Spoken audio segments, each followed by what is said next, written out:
Hello friends, welcome back to my channel dinner রান্নাঘর। আজকে আমি তোমাদের করে দেখাবো ঢ্যাঁড়সের একটা রেসিপি, ঢ্যাঁড়স দিয়ে আম দিয়ে।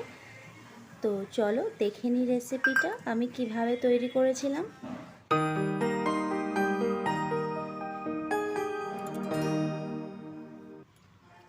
গরমের সময় এই রেসিপিটা খেতে কিন্তু খুব ভালো লাগে।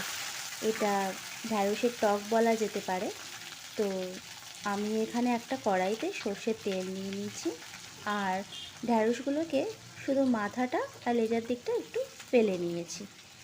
তারপরে দিয়ে নিলাম এতে লবণ আর হলুদ। এইভাবে কিন্তু ঢ্যাঁড়সগুলোকে আমি ভালো করে ফ্রাই করে নেব।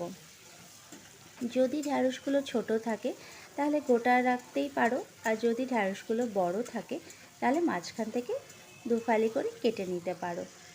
এইভাবে কিন্তু আমি ঢ্যাঁড়সগুলোকে একদম ভেজে নিয়েছি, একটু লাল লাল করেই ভেজে নিলাম। তারপরে কিন্তু নামিয়ে নেব। তারপরে রান্নার প্রসেসটা শুরু করছি, তোমরা কিন্তু ভিডিওটা স্কিপ না করে দেখতে থাকো। তারপরে সেই তেলের মধ্যে আমি আরেকটু রিফাইন তেল নিয়ে নিলাম, নিয়ে তার মধ্যে দিয়ে নিলাম কালো জিরের একটা ফোড়ন। কালো জিরেটা ভালো করে ভাজা হয়ে গেলে খুব সুন্দর একটা ফ্লেভার বেরাবে। তখন কিন্তু এর মধ্যে আমি কেটে রাখা পেঁয়াজ দিয়ে নেব। পেঁয়াজটা দিয়েও কিন্তু আমি ভালো করে ভাজা ভাজা করে নেব।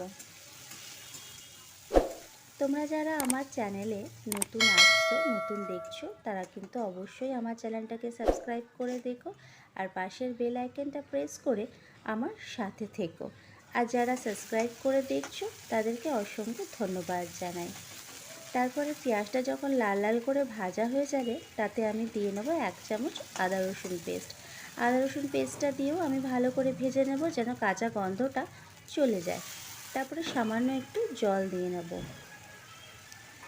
জল দিয়ে তাতে কিন্তু আমি মশলা দিয়ে কষাতে থাকবো। মশলার মধ্যে থাকছে হচ্ছে শুধু 1 টেবিল চামচ লঙ্কার গুঁড়ো, 1 টেবিল চামচ হলুদ গুঁড়ো। এই দুটো উপকরণ দিয়েই কিন্তু ভালো করে কষিয়ে নিতে হবে।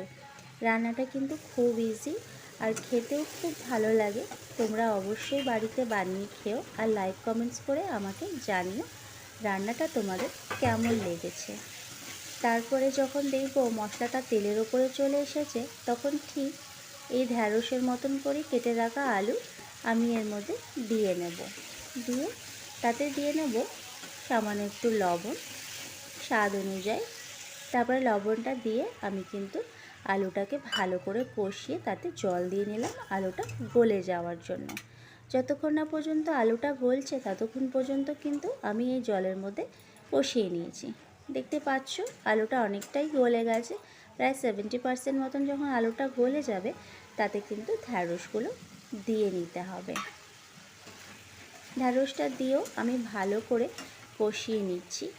এই সময় কিন্তু গরমের সময় আমের একটা টক খেতেও ভালো লাগে সবার, তাই আম দিয়ে যে কোনো রেসিপি রান্না করলে মজা লাগে। আমি এই রেসিপিটা রান্না করেছিলাম, খুব ভালো লেগেছে। তারপরে কষিয়ে নিই, তাতে দিয়ে নিলাম একটা গোটা কুচানো টমেটো আর কিছুটা কাঁচা লঙ্কা, আর দিয়ে নিলাম তাতে লবণ। ভালো করে কষিয়ে নিয়ে জলটা দিয়ে দিলাম। যে যেমন ঝোল খেতে চাও ঠিক তেমনই জলটা রাখবে।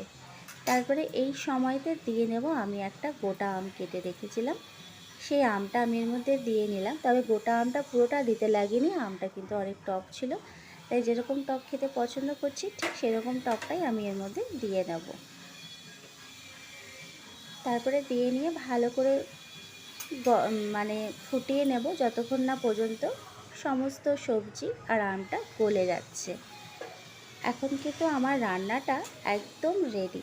দেখলে তো কেমন চটজলদি রান্নাটা হয়ে গেল। আর গরমের সময় এরকম একটা রান্না কিন্তু করে খাওয়া যেতেই পারে। আমটাও গলে গেছে, আমি টেস্ট করেও দেখেছি, টকটাও একদম ঠিক আছে। এটা কিন্তু গরম গরম ভাতের সাথে খুব ভালো লাগবে।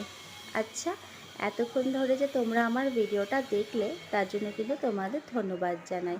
নেক্সট আসবো কিন্তু অন্য কোনো রান্না নিয়ে। Thanks for watching.